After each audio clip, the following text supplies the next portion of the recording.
জগন্নাথ বিশ্ববিদ্যালয়ের নতুন ক্যাম্পাসের প্রকল্প পরিচালককে অপসারণ এবং এর কাজ সেনাবাহিনীর হাতে হস্তান্তর, ১১ একর জমি অধিগ্রহণ ও বিশ্ববিদ্যালয়ের বার্ষিক বাজেট ৫০০ কোটি টাকা করা সহ ৫ দফায় দাবিতে এই বিক্ষোভ। সোমবার দুপুরে এই দাবিতে শিক্ষা মন্ত্রণালয় অভিমুখে যাত্রা করেন জগন্নাথ বিশ্ববিদ্যালয়ের শিক্ষার্থীরা।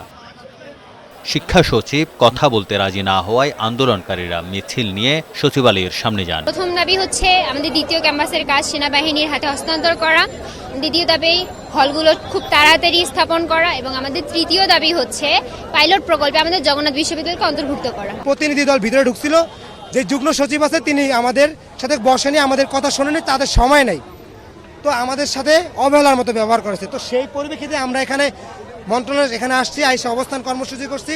পরে তথ্য উপদেষ্টা নাহিদ ইসলাম শিক্ষার্থীদের সাথে কথা বলেন, দাবি পূরণে ৩ দিনের সময় চান। আপনাদের যে দাবিগুলা ইউজিসি প্রকল্পে যুক্ত করা, পাইলট প্রজেক্টে যুক্ত করা এবং আপনাদের ঠিকাদারির বিষয়টা আপনারা বলছেন আপনারা সেনাবাহিনীকে দিতে হবে। আমরা অবশ্যই আপনারা যে দাবিগুলো করছেন সেইগুলোকে আমরা পূরণ করব।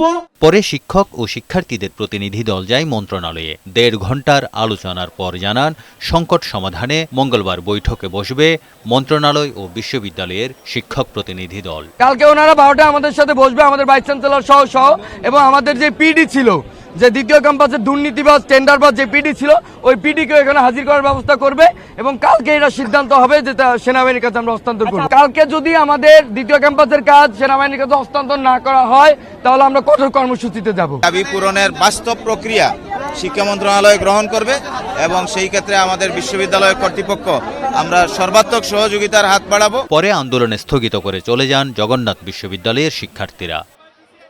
তারেক শিকদার, বৈশাখী সংবাদ, ঢাকা।